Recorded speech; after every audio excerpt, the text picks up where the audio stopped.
윌리엄 윌버포스라고 하는 영국의 국회의원을 지낸 사람이 있습니다.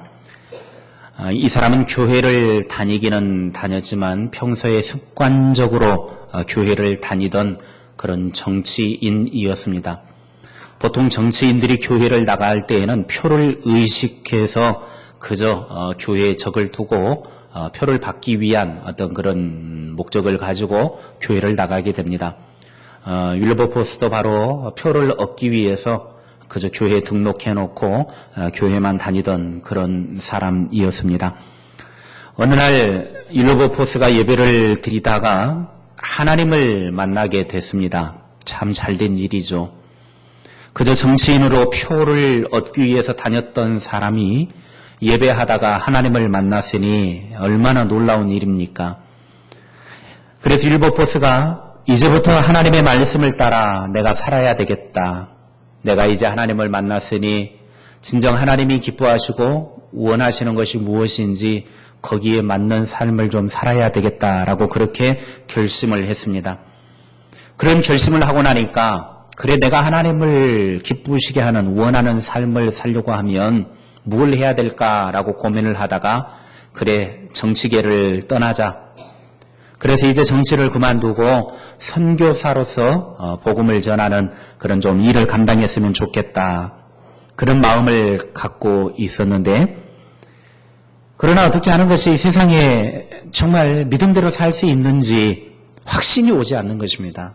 어떻게 사는 것이 믿음대로 하나님이 원하시는 삶을 사는 그런 삶을 살 수 있을까? 과연 선교사로 가는 것이 정치를 포기하고 선교사로 가는 것이 하나님을 기쁘시게 해드리는 것인가? 생각을 해보니까 확답이 오지 않는 것입니다. 그래서 신앙 상담을 하기 위해서 존 뉴턴이라고 하는 사람을 찾아갔습니다. 존 뉴턴은 어떤 사람이냐면 그 당시에 노예를 주고 이렇게 사고 파는 노예 무역상이었는데 그 노예 무역상을 하다가 하나님을 만나가지고 노예 무역상은 잘못되었다라고 하는 것을 알고 난 이후에 그는 노예 무역상을 없애버렸던 사람이었습니다.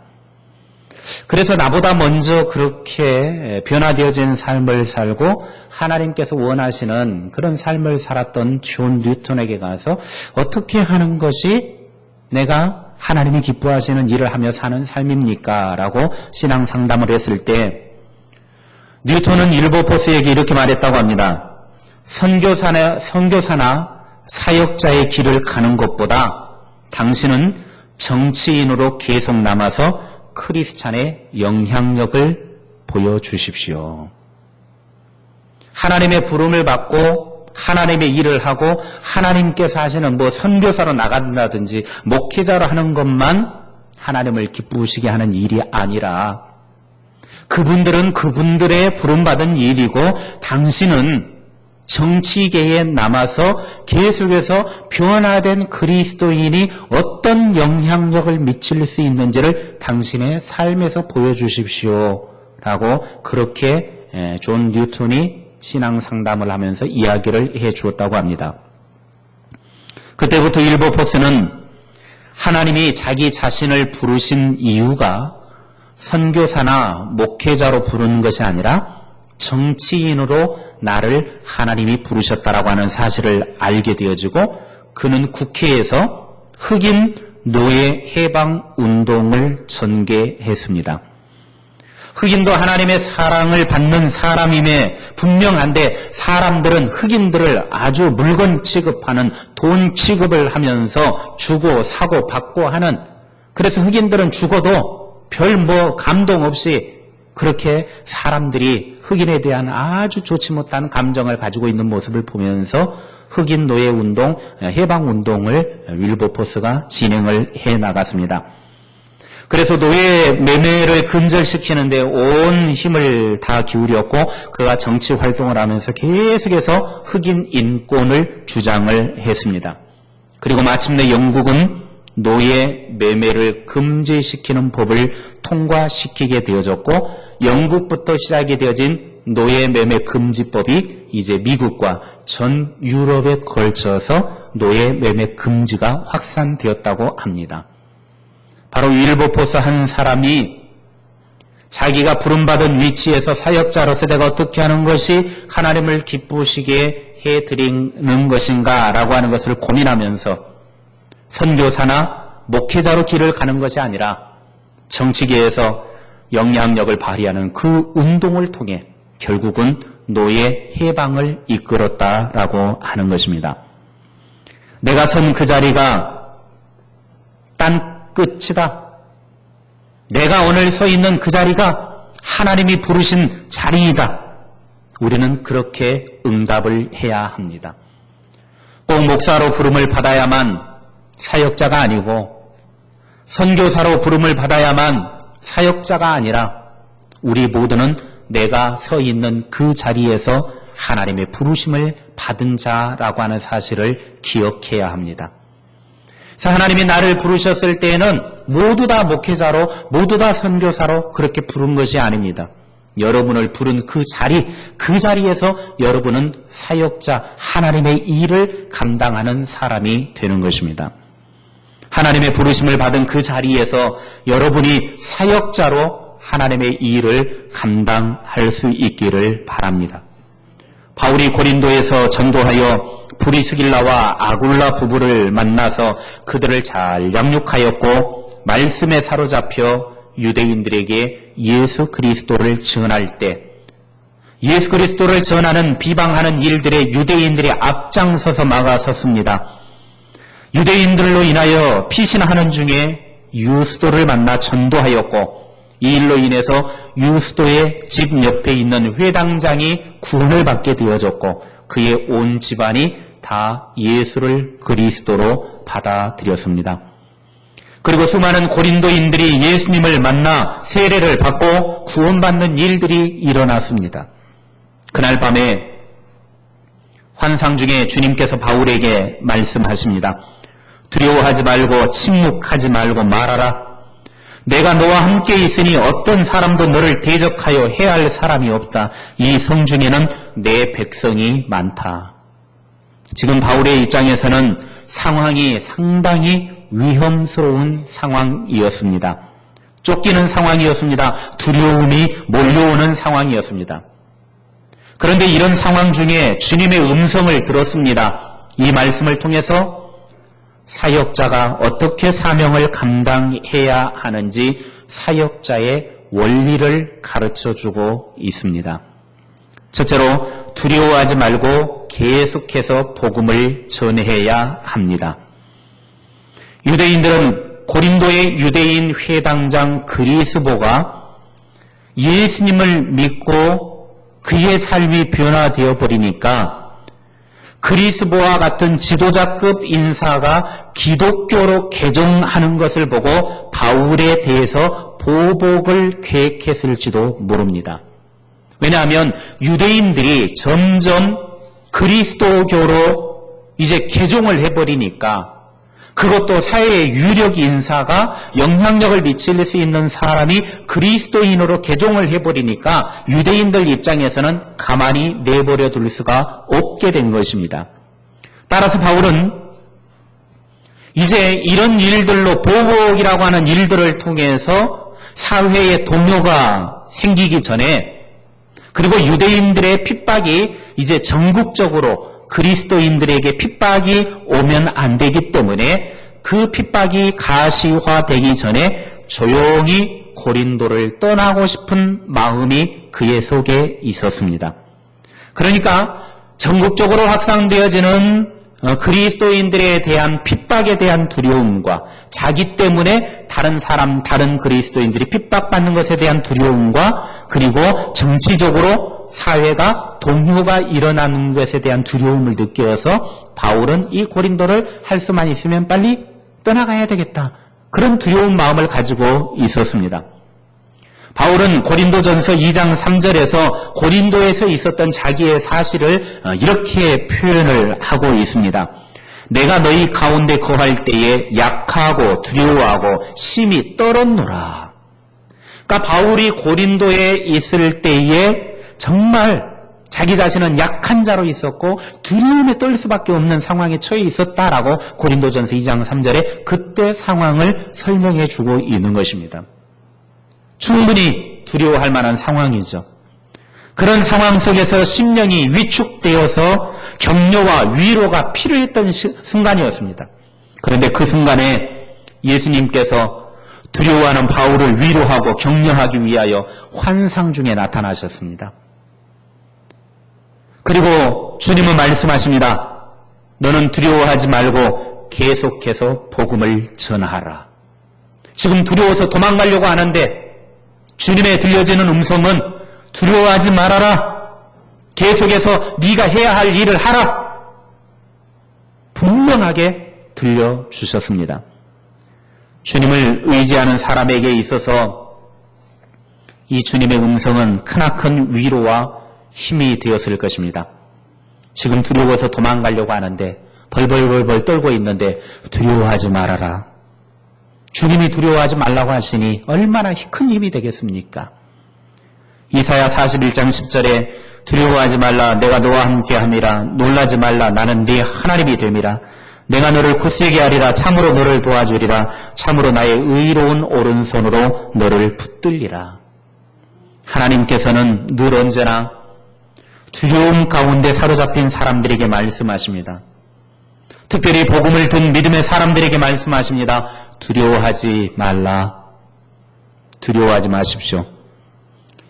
우리 안에는 두 가지 두려움이 있습니다. 하나는 사람을 두려워하는 것입니다. 또 다른 하나는 하나님을 두려워하는 것입니다. 그러니까 우리 안에는 사람을 두려워하는 것과 하나님을 두려워하는 것, 이 두 가지가 같이 공존을 하게 되어지는데 하나님을 두려워하는 사람은 믿음의 사람이고 사람을 두려워하는 사람은 하나님을 신뢰하지 않는 사람입니다. 그러니까 우리 안에 사람을 두려워하는 마음과 하나님을 두려워하는 마음 이 두 가지가 함께 존재하고 있는데 누구를 더 두려워하느냐에 따라서 우리의 모습이 달라집니다.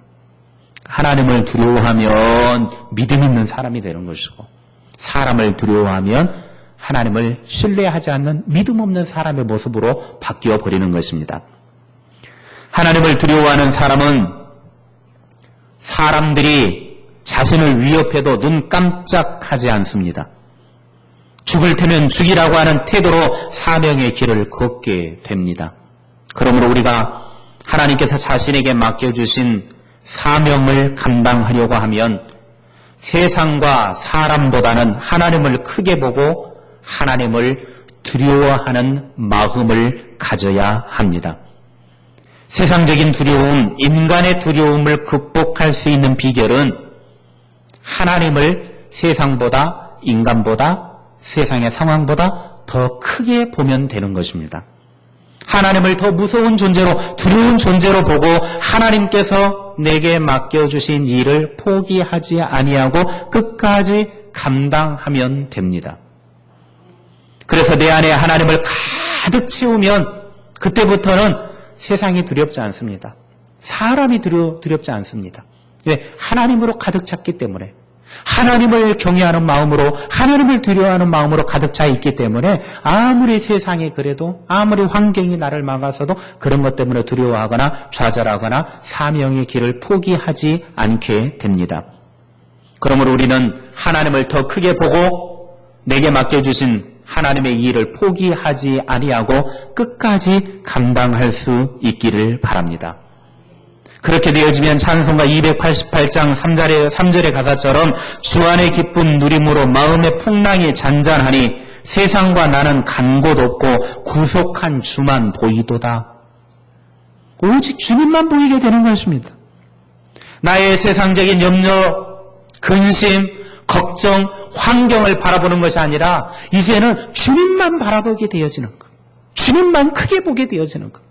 그래서 주님만 크게 보고 주님만 바라보게 되어지니까 그 길을 맡겨주신 길을 갈 수밖에 없는 것입니다.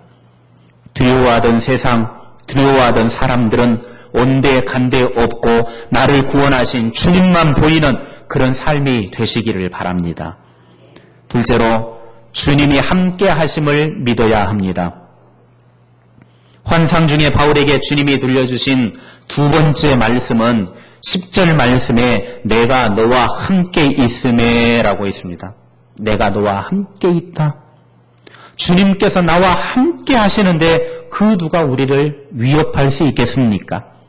아무리 위협한다고 한들 무슨 소용이 있겠습니까? 주님이 나와 함께 하시는데.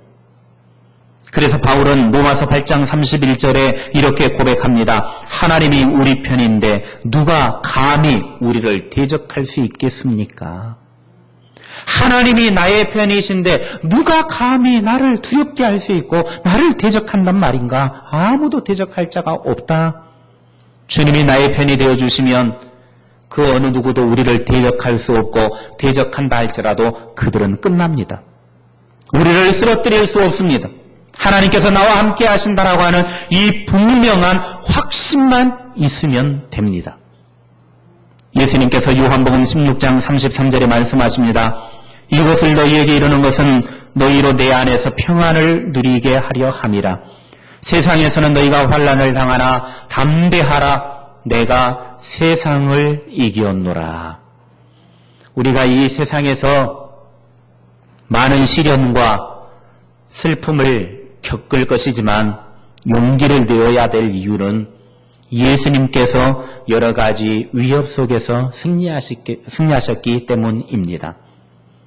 예수님께서 우리들에게 분명하게 이기셨다. 내가 세상을 이겼다. 예수님은 죽음의 권세까지 이기셨습니다. 세상을 이기신 예수님이 우리들도 세상을 이길 수 있는 힘을 공급해 주시기 때문에 우리는 낙심할 필요 없습니다. 그 주님이 나와 함께 하시기 때문입니다. 예수님께서 부활 승천하실 때 이 땅에 있는 제자들과 성도들에게 약속하신 약속의 말씀이 있습니다.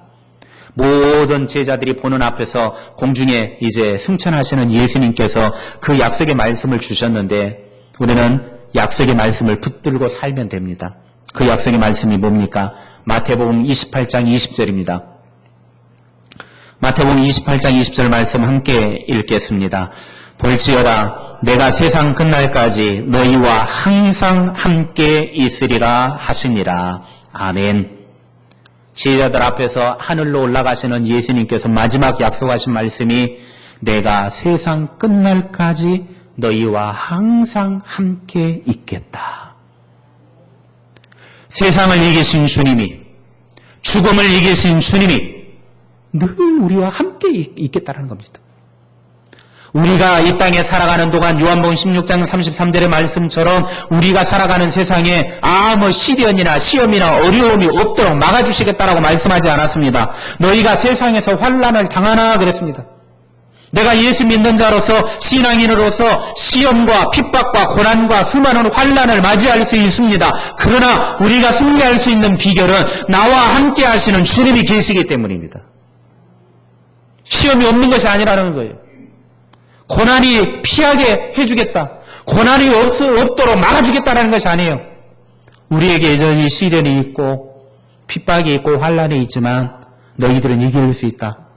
내가 너희와 함께하기 때문이다. 오늘 그 주님의 음성을 붙잡고 이 땅에 하나님의 부름을 받은 저와 여러분이 하나님이 맡겨주신 사명의 길, 사역자의 길 절대로 포기하지 말고 나와 함께 하시는 그 주님과 함께 감당할 수 있기를 바랍니다. 주님이 나와 함께 하기 때문에 나를 대적하여 해야 할 자가 아무도 없다. 분명하게 10절에 말씀하고 있습니다. 이 말씀은 바울이 앞으로 복음을 전하면서 수많은 박해를 받게 된다라고 하는 것을 이야기하고 있는 것입니다.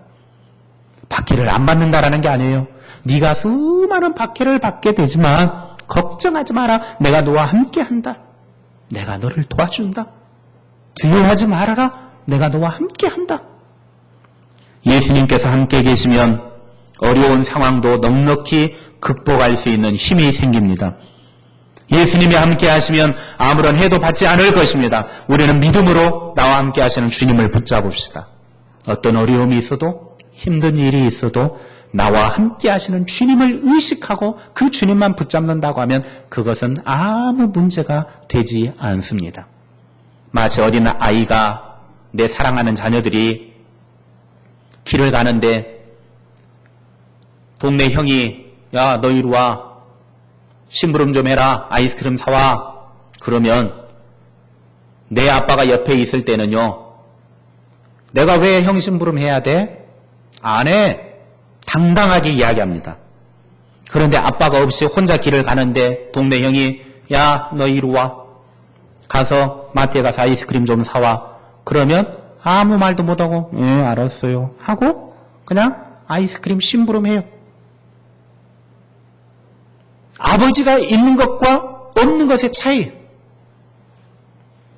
내가 이 땅의 삶을 살아가면서 사역자의 길을 가는 동안, 주님의 부르심을 받고 이 길을 가는 동안 주님이 나와 함께 하신다라고 하는 것을 믿으면, 주님이 내 옆에 계신다라고 하는 사실을 분명하게 확신을 하고 살아가면 어떤 어려움이 와도, 두려움이 몰려와도 그건 우리에게 아무것도 되지 않습니다. 주님이 내 옆에 계시는데 뭘? 주님이 내 옆에 계시는데 어디서 까불어? 내가 왜? 당당하게 거부할 수 있고 밀어낼 수 있고 승리할 수 있습니다. 나의 뒤에서 후원해주고 계시고 늘 나와 함께 하시는 그 주님과 함께 사명자의 길, 신앙의 길을 걸어갈 수 있기를 바랍니다. 어떤 환난과 어려움을 당하게 되더라도 그때마다 주님이 나와 함께 하셔서 넉넉히 이길 수 있는 힘을 주실 것을 확신하시기 바랍니다. 그러므로 하나님의 사람들은 내 뒤에 든든하게 후원자로 계시는, 한마디로 말하면 내 뒤에 백이 있습니다. 우리들은 그러죠. 나는 백도 없어. 악어백 말하는 게 아니에요. 여러분에게는 다 백이 있습니다. 누가 여러분이 뒤에 계십니까? 예, 하나님이 뒤에 계시오. 하나님이. 따라합시다. 내 뒤에 하나님이 계신다. 내 뒤에 주님이 계신다. 주님은 나의 든든한 백이다. 아멘. 주님이 내 백이에요. 나는 백이 없어서. 아니요. 여러분에게는 이 세상에 그 무엇보다도 든든하고 가장 영향력이 있는 백인 주님을 등에 업고 계십니다. 그래서 나는 아무것도 안 돼. 난 아무것도 할 수 없어. 아니요. 주님이 나의 든든한 후원자이심을 믿고 어떤 어려움 속에서도 든든하게 사명의 길을 가시기를 바랍니다. 당당하게 여러분의 맡겨주신 사명의 길에서 승리하시기를 바랍니다. 마지막으로 구원받아야 될 사람이 많이 있습니다. 10절 후반부에 이 성 중에 내 백성이 많음이라 주님은 말씀하셨습니다. 이 성 중에 내 백성이 많다라고 하는 말은 바울을 뒤에서 밀어주고 후원해줄 사람이 많다라고 하는 말이 아니라 이 고린도 안에는 바울이 전할 복음을 듣고 구원받아야 될 하나님의 사람들이 아직도 많이 있다라는 것입니다. 이 고린도 지역 안에 네가 전하는 복음을 듣고 그 복음 때문에 구원받아야 될 하나님의 사람이 아직도 많이 남아있다라는 거예요.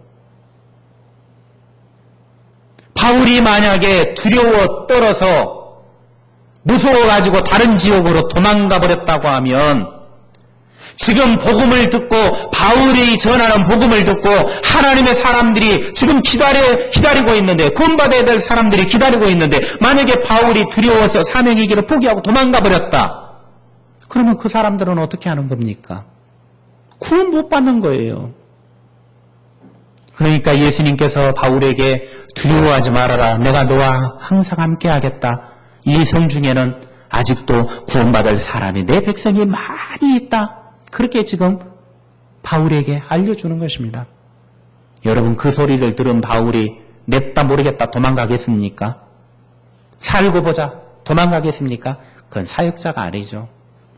이 성 중에 네가 전해야 될 복음을 듣고 구원받아야 될 사람이 엄청 많이 있다. 그 소리를 듣는 순간 바울은 내 한 몸 두려움이 온다 할지라도, 위기가 온다 할지라도, 생명의 위협이 온다 할지라도 나는 그거 내 생명을 던져서라도 이 성중에 구원받아야 될 사람에게 나가겠다 각오하는 것 아니겠습니까? 이게 사역자들 아니겠습니까?